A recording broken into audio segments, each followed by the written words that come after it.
Hello students. So in the previous video I explained you a problem related to the stock and data system. So in this video also I'm going to explain you one more problem related to that. So as of now we had seen around two problems related to this. See, this method is also very important. ಇದು 15 ಮಾರ್ಕ್ಸಿಗೆ important ಅದ. Problem ನೋಡ್ಲಿಕ್ಕೆ ಸಣ್ಣದು ಅನ್ನಿಸ್ತದೆ ರೀ, ಇರಾಗ accounts ಭಾಳವ ಅಡ್ಜಸ್ಟ್ಮೆಂಟ್ನು ಮಾಡಬೇಕಾಗ್ತದೆ. ಅದಕ್ಕೆ ಒಂದು ಸ್ವಲ್ಪ ಇದನ್ನು ಹೇಳೋದು ನೀವು ಸ್ವಲ್ಪ ಇಂಪಾರ್ಟೆಂಟ್ ಸ್ಟ್ರೆಸ್ ಕೊಟ್ಟು ನೋಡ್ರಿ, ಇಂಪಾರ್ಟೆಂಟ್ ಅದ.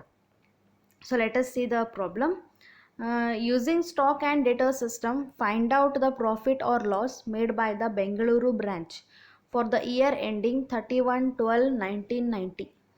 Okay, so here method or ಹೇಳಬಿಟ್ಟ stock and data system ಮಾಡ್ರಿ ಅಂತ ಹೇಳಿ. So find out the profit or loss so made by this Bengaluru branch. Okay, goods are invoiced to branch at cost plus 25%. ಅವ್ರು ಹೇಳೇ ಬಿಟ್ಟಾರ ಇಲ್ಲಿ ಗೂಡ್ಸ್ನ invoice ಎಷ್ಟಕ್ಕೆ ಮಾಡ್ಯಾರ ಅಂತಂದ್ರೆ ಕಾಸ್ಟ್ ಪ್ಲಸ್ 25%. ಸೊ 25% ಅಂದ್ರೆ ನಿಮ್ಗೆ ಬರ್ತದೆ. ಸೊ ಕಾಸ್ಟ್ ಪ್ರೈಸ್ ಮೇಲೆ ಮಾಡಿರಿ ಅಂತ ಹೇಳ್ಯಾರ. ಸೊ ಈಗ ನಾವು ಪ್ರಾಬ್ಲಮ್ನಾಗ ನೋಡ್ಬೇಕು ಅವರು ನಮಗೆ ಇನ್ವಾಯ್ಸ್ ಪ್ರೈಸ್ ಕೊಟ್ಟಾರೋ ಕಾಸ್ಟ್ ಪ್ರೈಸ್ ಕೊಟ್ಟಾರೋ ಅಂಥೇಳಿ. Okay, so let us see. Goods sent to branch at invoice price. So goods sent to branch at invoice price is how much? 3 lakh. Invoice price ಅಂತ mention ಮಾಡ್ಯಾರ. ಈಗ ನಮ್ಮ situation ಹೆಂಗದ ಅಂದ್ರೆ invoice price is given and goods are invoiced at cost plus 25%. ಅಂದ್ರೆ cost price ಮೇಲೆ loading ಹಾಕಬೇಕು. ಹೆಂಗೆ ಮಾಡೋದ್ರಿ? 3 lakh into 25 divided by 125. Why I am taking 125 here? Because it is the invoice price. Cost price ಅಲ್ಲ, invoice price mention ಮಾಡ್ಯಾರ. Okay, so ನಿಮ್ಗೆ already ಇದು branch consignment accounting ಒಳಗೂ ಹೇಳೀನಿ. ಬ್ರ್ಯಾಂಚ್ ಅಕೌಂಟ್ಸ್ ಒಳಗೆ ಫಸ್ಟ್ ಪಾರ್ಟ್ ಮಾಡಿದಾಗ ಇದೇ ಥರ ಬಂದಿತ್ತು, ಆಲ್ರೆಡಿ ನಾವು ನೋಡೀವಿ. So invoice price is given here and loading is to be calculated on cost plus 25. ಅಂದರೆ ಏನು ಫಾರ್ಮುಲಾ ಬರ್ತದ? So what you will take, that is so 3 lakh into 25%. So 25 divided by 125. So 125 ಅಂತ ತಗೋತೀವಿ. Next cash sales 1,10,000, credit sales 1,30,000, goods returned by customers. So customers goods return ಮಾಡೋದು ಎಷ್ಟು? 3,000 and cash received from customers 90,000. Okay, next is discount allowed to the customers ಅಂದ್ರೆ debtors. ಇಲ್ಲಿ ಅವರಿಗೆ ಎಷ್ಟು allow ಮಾಡಿರಂದ್ರೆ 1,000 rupees allow ಆಗ್ಯದ್ರಿ. Next cash remitted to branch for expenses.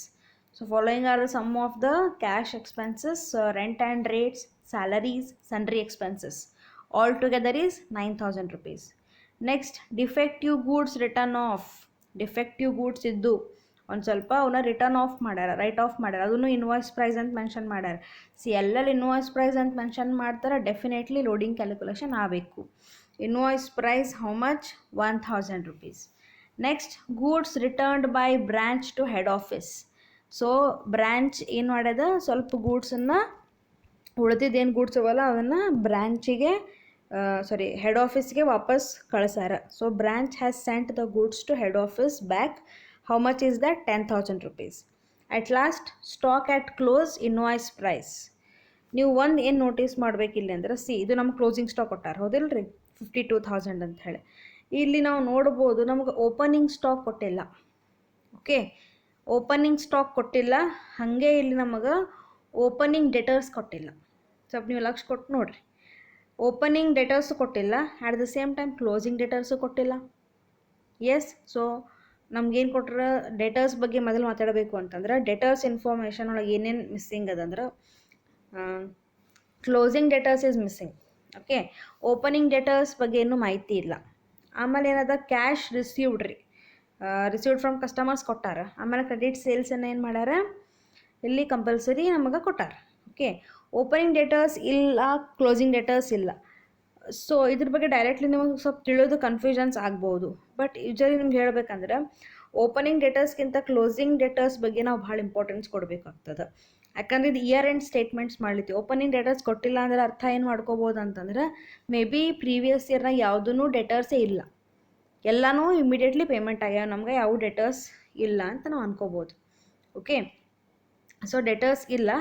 So ಈ directly ನಾವು ಏನು ಮಾಡ್ತೀವಿ ಅಂತಂದ್ರೆ, so we can consider it as a total amount collected from the debtors and directly ಏನು ಡಿಫ್ರೆನ್ಸ್ ಬಂದರೆ ಕ್ಲೋಸಿಂಗ್ ಡೆಟರ್ಸ್ ಅಂತ ಕನ್ಸಿಡರ್ ಮಾಡಬೇಕು. ಓಕೆ, ಇಲ್ಲಿ ಇನ್ನೊಂದು ಏನಾಗಿದೆ, ಓಪನಿಂಗ್ ಸ್ಟಾಕ್ನು ಕೊಟ್ಟಿಲ್ಲರಿ, ಬಟ್ ಇಲ್ಲಿ ಏನು ಮಾಡ್ಯಾರ, ಕ್ಲೋಸಿಂಗ್ ಸ್ಟಾಕ್ನ ನಮಗೆ ಕೊಟ್ಟಾರ. ಆ್ಯಕ್ಚುಲಿ ಕೊಡಬಾರ್ದಾಗಿತ್ತು, ಬಟ್ ನಮ್ಮ ಕ್ಲೋಸಿಂಗ್ ಸ್ಟಾಕ್ ಡಿಫ್ರೆನ್ಸ್ ಆನ್ಸರ್ ಅಷ್ಟೇ ಬರ್ತದೆ, ಅದು ಓಪನಿಂಗ್ ಸ್ಟಾಕ್ ಅಲ್ಲ. ಓಕೆ, ಸೊ ನಿಮ್ಮ ಪ್ರಾಬ್ಲಮ್ನಾಗ ನಾನು ಹೇಳ್ತೀನಿ. I hope you cleared with this problem. So let us see the solution here. Solution ನೋಡ್ಕೊಳ್ಳೋಣಂತ.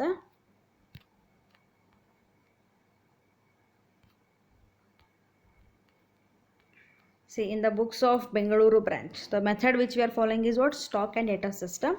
So first, AR1, I did one mistake. Sorry for that inconvenience, students. So ಇದು Bengaluru branch ಅದ, ನಾನು in the books of Bengaluru ಅಂತ ಬರ್ದೀನಿ, ಸಾರಿ. So ಇದನ್ನು ನೀವೇನು ಮಾಡಬೇಕು, branch Bengaluru ಅಂತ ತಗೋರಿ, head office ಅಂತ ಅಷ್ಟೇ ಮೆನ್ಷನ್ ಮಾಡಿರಿ. In the books of head office ಅಂತ ಇಲ್ಲಿ ಮೆನ್ಷನ್ ಮಾಡಿರಿ. ಓಕೆ, ಸೊ ಹೆಡ್ ಆಫೀಸ್ ಅಂತ ಇಲ್ಲಿ ಮೆನ್ಷನ್ ಮಾಡಿರಿ. ಇದು ಬೆಂಗಳೂರು ಬ್ರ್ಯಾಂಚ್ ಅದು. Okay, so this is Bengaluru branch and first we are preparing branch stock account. Okay, so ನೋಡಿರಿ, first on the on the debit side will see first what have taken, that is balance brought down. ಯಾಕಂದರೆ ಇಲ್ಲಿ ನಾನು ತೊಗೊಂಡಿನಿ but ನಿಲ್ ಅಂತ mention ಮಾಡೀನಿ, ಯಾಕಂದ್ರೆ ನಮ್ಗೆ ಇಲ್ಲಿ ಓಪನಿಂಗ್ ಸ್ಟಾಕ್ ಬಗ್ಗೆ ಮೆನ್ಷನ್ ಇಲ್ಲ, ಅದನ್ನು ಕನ್ಸಿಡರ್ ಮಾಡಲಿಕ್ಕತ್ತಿಲ್ಲ. Next, to goods and to branch. So goods sent to branch at the invoice price, how much? 3 lakh. Okay, so I've taken that. Next, branch debtors account ತಗೊಂಡಿನಿ, ಎದಕ್ಕಂದ್ರೆ because goods returned by customer, how much? 3000 rupees. So branch debtors, this is for the goods returned by the customer, 3000. Only 2 items will appear on the debit side. Credit side ಒಂದು ಸ್ವಲ್ಪ ನೋಡೋಣ್ರಿ. Credit side you can see by cash. This is cash received 1,10,000. So cash received ಅಂದ್ರೆ immediately receive ಮಾಡ್ಕೊಂಡಿರಿ, cash sales ಅಂತ ಅನ್ಕೋಬೋದು. Cash sales 1,10,000. Next, branch debtors. Why are return branch debtors year? Because for the credit sales ಇದ್ದದಕ್ಕೆ branch debtors ಅಂತ mention ಮಾಡೀನಿ. Okay, so how much is that? 1,30,000. Next is what? Branch adjustment account I have returned. Branch adjustment account ಎದಕ್ಕಂದ್ರೆ because they have given that defective goods have return of. Defective goods ಅಂದ್ರೆ ಅವು goods ಚಲೋ ಇಲ್ಲ, finishing correct ಆಗಿಲ್ಲ, some fault is there. So that's why it has been ಅದರ loss ಏನೇನು ಮಾಡ್ಯಾರ, write off ಮಾಡ್ಯಾರ. ಆ ರೈಟ್ ಆಫ್ ಎಲ್ಲಿ ಮಾಡ್ಬೇಕಂದ್ರೆ ಸ್ಟಾಕ್ ಅಕೌಂಟ್ನಾಗೆ ಮಾಡ್ಬೇಕು, ಯಾಕಂದ್ರೆ ನಮ್ದು ಇದು ಬ್ರ್ಯಾಂಚ್ ಸ್ಟಾಕ್ ಅಕೌಂಟ್ ಅದ. In branch stock account what we use to do, we take the transactions only related to the stock. So branch adjustment account ಅಂತ ಮೆನ್ಷನ್ ಮಾಡೀನಿ because it is to be transfer to the P&L account. So P&L account is just like branch adjustment account. Branch adjustment account ಎದಕ್ಕೆ mention ಮಾಡೀನಂದ್ರೆ because it is just like P&L account. ಹೆಂಗೆ ಒಂದು company ಪ್ರತಿಯೊಂದು ತನ್ನ profit ಲಾಸನ್ನು P&L ಅಕೌಂಟಿಗೆ transfer ಮಾಡ್ತದೆ, ಹಾಗೆ right of ಮಾಡಿದ್ದನ್ನು ನಾನು ಏನು ಮಾಡೀನಿ, P&Lಗೆ ಟ್ರಾನ್ಸ್ಫರ್ ಮಾಡೀನಿ, ಅಂದರೆ ಬ್ರ್ಯಾಂಚ್ ಅಡ್ಜಸ್ಟ್ಮೆಂಟ್ ಅಕೌಂಟಿಗೆ ಟ್ರಾನ್ಸ್ಫರ್ ಮಾಡೀನಿ. That I have taken as branch adjustment account. How much is the defective goods? 1,000 rupees. Okay. Branch ಇದು ರಿಟರ್ನ್ ಮಾಡಿದ್ದು. ಬ್ರಾಂಚ್ ಏನು ಮಾಡ್ಯಾರ, ಹೆಡ್ ಆಫೀಸಿಗೆ ವಾಪಸ್ ಕಳ್ಸ್ಯಾರ goods, and this is also at the invoice price. Okay, and ನಾವು at last the closing balance. ನೀವು ಅನ್ಬೋದು ಮೇಡಮ್ ಪ್ರಾಬ್ಲಮ್ನಾಗ ಅದು ಕೊಟ್ಟಾರ್ರಿ ಅಂಥೇಳಿ. ಹೌದು, ಪ್ರಾಬ್ಲಮ್ನಾಗ ಕೊಟ್ಟಾರ, ಬಟ್ ನಾವು ಡಿಫ್ರೆನ್ಸ್ ನಮಗೆ 52,000 ಬರ್ತದೆ. ಅವ್ರು ಬೈ ಮಿಸ್ಟೇಕ್ಲಿ ಅದನ್ನು ಮೆನ್ಷನ್ ಮಾಡ್ಯಾರ. ಓಪನಿಂಗ್ ಬ್ಯಾಲೆನ್ಸ್ ಬರೋದಿಲ್ಲ, ಯಾಕಂದ್ರೆ ನಾನು ಇದನ್ನ ಬೇರೆ ರೀತಿಯೊಳಗೂ ಟ್ರೈ ಮಾಡಿ ನೋಡೀನಿ. ಇದೇ ಆನ್ಸರ್ ನಮ್ದು ಕರೆಕ್ಟ್ ಅದ ರೀ. ಓಕೆ, ಸೊ ಈ ಥರ ನಿಮ್ಗೆ ಯೂಶ್ವಲಿ ಎಕ್ಸಾಮಿಗೆ ಕೇಳಂಗಿಲ್ಲ, ಬಟ್ ಒಂದು ಸ್ವಲ್ಪ ಐಡಿಯಾ ಇರಲಿ ಅಂಥೇಳಿ ನಿಮ್ಗೆ ಹೇಳಕತ್ತೀನಿ ಅಷ್ಟೇ. ಸೊ ನೀವು ಹಿಂಟ್ ಅಥವಾ ಕೆಳಗೆ ನೋಟ್ ಅಂತ ಕೊಟ್ಟಾರಲ್ಲ, ಅಲ್ಲೂ ಚೆಕ್ ಮಾಡ್ಬೋದು. ಕ್ಲೋಸಿಂಗ್ ಬ್ಯಾಲೆನ್ಸ್ ನಿಮ್ದು ಏನು ಬರ್ತದೆ ಅಂತಂದ್ರೆ 52,000 ಬರ್ತದೆ.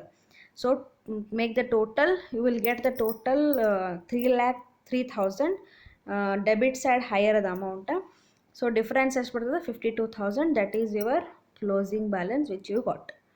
Okay, next branch debtors account. Branch debtors account ನೋಡೋಣ್ರಿ. ಡೆಬಿಟ್ ಸೈಡ್ ನೋಡಿರಿ, ಡೆಟರ್ಸ್ ಅಕೌಂಟ್ ಅಂದರೆ ಡೆಟರ್ಸ್ ಸಂಬಂಧಪಟ್ಟ ಐಟಮ್ಸ್ ತೊಗೋತೀನಿ. So to balance brought down nil, opening balance nil ಅದ. Next is branch stock account. This is for what? Credit sales. Okay, so ಅಲ್ಲಿ ಮ್ಯಾಲಿನ ಅಕೌಂಟ್ನಾಗ ನಾನು ಏನು ತೊಗೊಂಡಿದ್ದೆ, ಬ್ರ್ಯಾಂಚ್ ಡೆಟರ್ಸ್ ಅಂತ ತೊಗೊಂಡಿದ್ದೆ. ಈಗ ಅದರದ್ದು ಅಪೋಸಿಟ್ ಏನು ತೊಗೋತೀನಿ, ಬ್ರಾಂಚ್ ಸ್ಟಾಕ್ ಅಕೌಂಟ್ ಅಂತ ತೊಗೊಂಡಿನಿ. ಎಷ್ಟಂದ್ರೆ 1,30,000. On the credit side, by cash, this is the cash received. How much? 90,000. Next is branch expenses. This is for what purpose? Discount allowed. Okay, so by branch expenses for discount allowed, how much is that? 1,000. See, discount allowed ಅಥವಾ ಏನೇ ಒಂದು expense ಮಾಡಿದ್ರು ಅದನ್ನು branch expense ಅಂತ mention ಮಾಡಬೇಕು. ಯಾಕಂದರೆ ಇಲ್ಲೆಲ್ಲ branch expense ಅಂದ್ರೆ ಬ್ರ್ಯಾಂಚ್ ಅಂತೆ ಒಂದು ಸಪ್ರೇಟ್ ಅಕೌಂಟ್ ಮೇಂಟೈನ್ ಮಾಡ್ತಾರೆ. ಏನೇನು ಎಕ್ಸ್ಪೆನ್ಸಸ್ ಮಾಡ್ತಾರೆ ಅದ್ರಾಗ ಅವನ್ನೆಲ್ಲ ಮೆನ್ಷನ್ ಮಾಡ್ತಾರೆ. Next one is what? Branch debtors account. So this is for the returns. So just like we can say so sales return. ಎಷ್ಟದ ಸೇಲ್ಸ್ ರಿಟರ್ನ್ ಅಂದ್ರೆ 3,000 rupees ನಾ ತೊಗೊಂಡೇನಿ. ನೆಕ್ಸ್ಟ್ ಟೋಟಲ್ ಮಾಡಿರಿ, you will get higher balance on the debit side 1,30,000. The difference indicates the closing balance 36,000. Okay, so total 1,30,000 and difference is the closing balance. This is balance carried down 36,000. Next one, branch expense account. Okay, so branch expense account, look on the debit side. Debit side ಏನು ತೊಗೊಂಡಿನಂದ್ರೆ to branch debtors account. Why taken branch debtors account? Because discount allowed is an expense. ಎಕ್ಸ್ಪೆನ್ಸ್ಗೆ ಅಷ್ಟೇ ತೊಗೋತೀವಿ ಇದ್ರಾಗ. Branch expense ಅಕೌಂಟ್ನಾಗ ನಾವು ಏನು ಮಾಡ್ತೀವಿ ಅಂದರೆ ಏನೇನು ಎಕ್ಸ್ಪೆನ್ಸ್ ಇರ್ತಾವಲ್ಲ, it may be branch expense or debtors expense ಎಲ್ಲನೂ ಇಲ್ಲೇ ತೊಗೋತೀವಿ. ಸೊ ಫಸ್ಟ್ ಐಟಮ್ ಏನು ತೊಗೊಂಡಿನಿ? Branch debtors account 1,000 rupees. This is for what purpose? Discount allowed. Next ಏನದ ರೀ? To cash again. This is for what purpose? The expenses made by the branch. What all the expenses? Rent and rates 2,500. Salaries 5,000, sundry expenses 1,500. Altogether is 9,000 rupees. Okay, and please remember branch expense account naga ನಾವು credit side ಏನೂ ಬರೆಯೋಂಗಿಲ್ಲ, ಎಲ್ಲ debit ಸೈಡೇ ಬರಿತೀವಿ. Expense ಅಷ್ಟೇ ತೊಗೋತೀವಿ. ಇಲ್ಲಿ debit side ಏನು ಮಾಡ್ತೀವಿ? ಎಲ್ಲ ಎಕ್ಸ್ಪೆನ್ಸಸ್ ಬರಿತೀವಿ. ಎಷ್ಟಾಯ್ತು ಎಕ್ಸ್ಪೆನ್ಸಸ್ ಟೋಟಲ್ ಅಂದರೆ 10,000. So 9,000 + 1,000 10,000. 10,000 transfer to branch adjustment account. Credit ಸೈಡ್ನ ಏನೂ ಬರೆಯೋಂಗಿಲ್ಲ, ಡೈರೆಕ್ಟ್ಲಿ ಅದನ್ನಲ್ಲಿ ಟ್ರಾನ್ಸ್ಫರ್ ಮಾಡ್ತೀವಿ. By branch adjustment this is the expenses ಟ್ರಾನ್ಸ್. Next is branch adjustment account. Okay, so branch adjustment account is very important. ಈ stock and data ಸಿಸ್ಟಮ್ನಾಗ ನೀವು accounts ಭಾಳ ಮಾಡಬೇಕಾಗ್ತದೆ. ಅದ್ರಾಗ ಭಾಳ ಇಂಪಾರ್ಟೆಂಟ್ ಅಕೌಂಟ್ ಇರೋದಂದ್ರೆ ಬ್ರಾಂಚ್ ಅಡ್ಜಸ್ಟ್ಮೆಂಟ್ ಅಕೌಂಟ್ ರೀ. ಓಕೆ, ಇಲ್ಲಿ ನಮಗೆ ಪ್ರಾಫಿಟ್ ಲಾಸ್ ಬರ್ತದೆ. So look on the credit side. First credit side ನೋಡೋಣ. ಯೂಶ್ವಲಿ ನೋಡ್ರಿ, ಇದ್ರಾಗ ಫಸ್ಟ್ ಪಾರ್ಟ್ ಬ್ರಾಂಚ್ ಅಡ್ಜಸ್ಟ್ಮೆಂಟ್ನಾಗ ಫಸ್ಟ್ ಪಾರ್ಟ್ ನಾವೇನು ಮಾಡ್ತೀವಿ? ಲೋಡಿಂಗ್ ಅಡ್ಜಸ್ಟ್ಮೆಂಟ್ ಮಾಡ್ತೀವಿ. ಸೆಕೆಂಡ್ ಪಾರ್ಟ್ನಾಗ ಎಕ್ಸ್ಪೆನ್ಸಸ್ ಎಲ್ಲ ತೊಗೋತೀವಿ. ಓಕೆ, ಎಕ್ಸ್ಪೆನ್ಸ್ ಅಥವಾ ಇನ್ಕಮ್ ಏನಾರು ಇದ್ರೆ ಅದು ತೊಗೋತೀವಿ. First part purely adjustment of loading. Loading adjustment ಏನು ಮಾಡೀವಿ ಅಂದ್ರೆ, ನಾವು ಬ್ರಾಂಚ್ ಸ್ಟಾಕ್ ಅಕೌಂಟ್ನಾಗ ಏನು ಮಾಡ್ತಿದ್ವಿ ರೀ, ಅಲ್ಲಿ ಬರೀ ಸ್ಟಾಕ್ ಡೀಟೇಲ್ಸ್ ಅಷ್ಟೇ ತೊಗೋತೀವಿ. ಅದ್ರ ಲೋಡಿಂಗ್ನ ಬರೆಯೋಂಗಿಲ್ಲ ಅದ್ರಾಗ. ಆ ಲೋಡಿಂಗ್ ಎಲ್ಲಿ ಬರೀಬೇಕಂದ್ರೆ ಬ್ರಾಂಚ್ ಅಡ್ಜಸ್ಟ್ಮೆಂಟ್ ಅಂತ ಅಕೌಂಟ್ ಅಂತ ಏನು ಮೇಂಟೈನ್ ಮಾಡ್ತೀವಲ್ಲ ಇದ್ರಾಗ ಬರೀಬೇಕು. ಓಕೆ, ಅದಕ್ಕೆ ಇದಕ್ಕೆ ಅಡ್ಜಸ್ಟ್ಮೆಂಟ್ ಅಂತ ಹೇಳ್ತಾರೆ. Okay, so on the credit side first what have taken? By goods sent to branch. Okay, so ಅಲ್ಲಿ ಸ್ಟಾಕ್ ಅಕೌಂಟ್ನಾಗ ಏನು ಮಾಡಿದ್ವಿ? ಗೂಡ್ಸ್ ಸೆಂಟ್ ಟು ಬ್ರಾಂಚ್ ತೊಗೊಂಡಿವಿ ಡೆಬಿಟ್ ಸೈಡ್ನಾಗ. ಅಲ್ಲಿ ಟೋಟಲ್ ಗೂಡ್ಸ್ ತೊಗೊಟ್ನಿವಿ, ಎಷ್ಟು ಟೋಟಲ್ ನಾವು ಸೆಂಡ್ ಮಾಡೀವಿ ಅಷ್ಟು. ಅದ್ರ ಮೇಲೆ ಲೋಡಿಂಗು ಅದ ರೀ, ಇನ್ವಾಯ್ಸ್ ಪ್ರೈಸ್ ಅದ. ಬಟ್ ಇಲ್ಲಿ ಏನು ಮಾಡೋಕ್ಕೆ ಬರೀ ಇನ್ವಾಯ್ಸ್ ಪ್ರೈಸ್ ಅಷ್ಟೇ ತೊಗೋತೀವಿ, ಅಂದ್ರೆ ಲೋಡಿಂಗ್ ಅಷ್ಟೇ ತೊಗೋತೀವಿ. ಓಕೆ, ಇನ್ವಾಯ್ಸ್ ಪ್ರೈಸ್ ಅಲ್ಲ, ಲೋಡಿಂಗ್ ಅಷ್ಟೇ ತೊಗೋತೀವಿ. So first is goods sent to branch, loading on goods sent. ಇಲ್ಲಿ ನಾನು ಸಣ್ಣ ಕ್ಯಾಲ್ಕುಲೇಷನ್ ಮಾಡಿ ನೋಡಿರಿ. ಸೊ ಗೂಡ್ಸ್ ಕಳಿಸಿದ ಎಷ್ಟು ಅಂದ್ರೆ 3 lakh. 25% ಚಾರ್ಜ್ ಮಾಡಂತ ಹೇಳ್ಯಾರ, ಅಂದ್ರೆ ಕಾಸ್ಟ್ ಪ್ಲಸ್ 25%. ಕಾಸ್ಟ್ ಪ್ರೈಸ್ ಮೇಲೆ ಮಾಡಂತ ಹೇಳಿ. ನಮಗೆ ಕಾಸ್ಟ್ ಪ್ರೈಸ್ ಗೊತ್ತಿಲ್ಲ, ಇನ್ವಾಯ್ಸ್ ಪ್ರೈಸ್ ಗೊತ್ತದ. ಅದಕ್ಕೆ ನಾನು ಏನು ಮಾಡ್ತೀನಿ, ಇದ್ರಾಗ ಈಗ ನಾವು ಕಾಸ್ಟ್ 100 ಅಂತ ತಿಳ್ಕೊಂಡ್ರೆ ಇನ್ವಾಯ್ಸ್ ಎಷ್ಟು ಕೂಡದೆ, ಲೋಡಿಂಗ್ ಎಷ್ಟು ಕೂಡದೆ 25. So 100 + 25 125. So take down 25 divided by 125. So how much you will get? 60,000. Okay, so loading on goods sent is how much? That is 60,000. Next ಇದ್ರಾಗ ಒಂದೇ ಐಟಮ್ ಬರ್ತದೆ ಕ್ರೆಡಿಟ್ ಸೈಡ್. ಯಾಕಂದ್ರೆ ಓಪನಿಂಗ್ ಸ್ಟಾಕ್ ಇಲ್ಲ. Opening stock ಕೊಟ್ಟರೆ ಅದನ್ನು ತೊಗೋತಿದ್ದೆ ನಾ. Opening stock ಇಲ್ಲ, directly come for the debit side. Debit side ನೋಡಿರಿ, ಫಸ್ಟ್ ಏನು ಬರ್ತೀವಿ ಅಂದ್ರೆ goods sent to branch, this is loading on the returns. Same returns ಎಷ್ಟು ಬಂದದ? 10,000 ಬಂದದ. 10,000 into 25 divided by 125. How much you will get? 2,000 rupees. See, so 25 divided by 125 ಮಾಡಿದ್ರೆ ನಿಮ್ಗೆ 2,000 ಸಿಗ್ತದೆ. Next, to branch stock account. This is for what purpose? Means this is for the defective goods. Loading on defective goods. Loading ಎಷ್ಟದ, sorry, defective goods ಎಷ್ಟು total ಎಷ್ಟದ amount ಅಂದ್ರೆ 1,000. 1,000 into 25 divided by 125. Okay, so 1,000 into 25 divided by 125 ಮಾಡಿದಾಗ ನಿಮಗೆ ಸಿಗ್ತದೆ 200 ಸಿಗ್ತದೆ. at last branch stock account. So branch stock ಅಕೌಂಟ್ನಾಗ ನಾವೇನು ಮಾಡೀವಿ, ಲೋಡಿಂಗ್ ಆನ್ ಕ್ಲೋಸಿಂಗ್ ಸ್ಟಾಕ್ ತೊಗೊಂಡೀನಿ. Next, so loading on closing stock are taken 10,400. So ಅದ್ರ ಮೇಲೆ ನಾವೇನು ಮಾಡಿವಿ, ಮತ್ತು ಅಗೇನ್ 25 divided by 125 ಚಾರ್ಜ್ ಮಾಡಿ 10,400 ತೊಗೊಂಡಿವಿ. So at last what you have to make, ನಾವು have taken all the loading items, make the total and find the difference. So credit side ಜಾಸ್ತಿ ಅದ 60,000. You will get the gross profit 47,400. 47,400 is your gross profit. Understood? Next part, second part is about what? It's totally about other items. ಮೇಲೆ ಎಲ್ಲೆಲ್ಲಿ ಮತ್ತು branch adjustment account ಅಂತ ಬರೀತಿರಲ್ಲ ಅವನ್ನೆಲ್ಲ ಇಲ್ಲಿ ತೊಗೋತೀವಿ. Okay, ಎಷ್ಟು ಏನೇನು ಐಟಮ್ಸ್ ಯೂಶ್ವಲಿ ಬರ್ತಂದ್ರೆ ಎಕ್ಸ್ಪೆನ್ಸಸ್ ಇನ್ಕಮ್ಸೇ ಬರ್ತಾವ್ರಿ. Okay, see here first transfer the gross profit on the credit side. Transfer ಮಾಡಿದ್ರಿ, ಬ್ರಾಡ್ ಡೌನ್ ಮಾಡ್ಕೊಂಡು 47,400. Next here branch expenses account.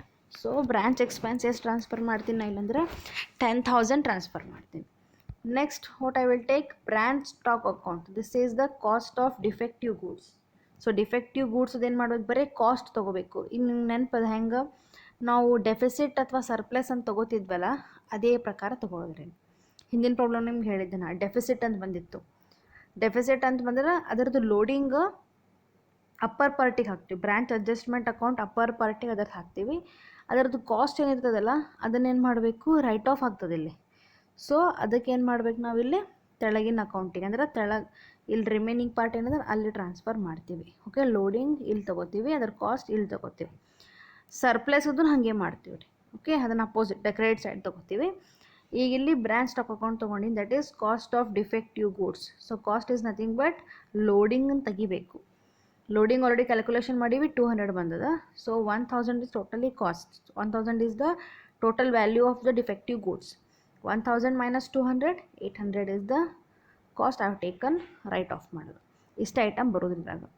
So ನಾವು make the total and find the difference. So total ಎಷ್ಟದ 47,400 and difference is 36,600. Understood? This is the net profit. 36,600 is the net profit. Okay, so I hope you are getting this problem easy ಅದ, ಹಂಗೆ ಏನು difficult ಇಲ್ಲ. ನೀವು ಒಂದು ಸ್ವಲ್ಪ ನೋಡ್ಬೇಕು, ಲಕ್ಷ ಕೊಟ್ಟು ಮಾಡಬೇಕು. ಮತ್ತು ನಾವು ಏನು ಪ್ರಾಬ್ಲಮ್ ಮಾಡಿಸ್ತಿಲ್ಲ ಅವು ಅಷ್ಟೇ ನೋಡಬೇಡ್ರಿ, ಅದೇ ಟೈಪ್ ಸಿಮಿಲರ್ನು ಒಂದೆರಡು ಪ್ರಾಬ್ಲಮ್ಸ್ ಇರ್ತಾವೆ ಸಣ್ಣ ಸಣ್ಣ, ಅವನು ಟ್ರೈ ಮಾಡಿರಿ. ನಾ ಎಲ್ಲ ನಿಮಗೆ ಹೋಮ್ವರ್ಕ್ ಕೊಟ್ಟು ಅಸೈನ್ಮೆಂಟ್ ಕೊಟ್ಟು ಮಾಡಿಸ್ಲಿಕ್ಕೆ ಆಗೋದಿಲ್ಲ. ಸೊ ಅದಕ್ಕೆ ಆದಷ್ಟು ನೀವು ಒಂದು ಸ್ವಲ್ಪ ಟ್ರೈ ಮಾಡಿರಿ. ಮತ್ತು ಹಿಂದಿಂದು ಮೆಥಡ್ ಡೇಟಾ ಸಿಸ್ಟಮ್ ಮರಿಬೇಡ್ರಿ, ಅದನ್ನು ಇಂಪಾರ್ಟೆಂಟ್, ಇದನ್ನು ಇಂಪಾರ್ಟೆಂಟ್. ನೀವು ಎಕ್ಸಾಮ್ನಾಗ ಜಾಸ್ತಿ ಕೇಳೋ ಅಂದರೆ ಇದು ಅದು ಎರಡೇ, ಬೇರೆ ಎಲ್ಲದಕ್ಕಿಂತ ಇವೇ ಕೇಳ್ದ ಜಾಸ್ತಿ. ಓಕೆ, ಸೊ ಆದಷ್ಟು ಪ್ರಾಕ್ಟೀಸ್ ಮಾಡ್ತಾ ಇರ್ರಿ.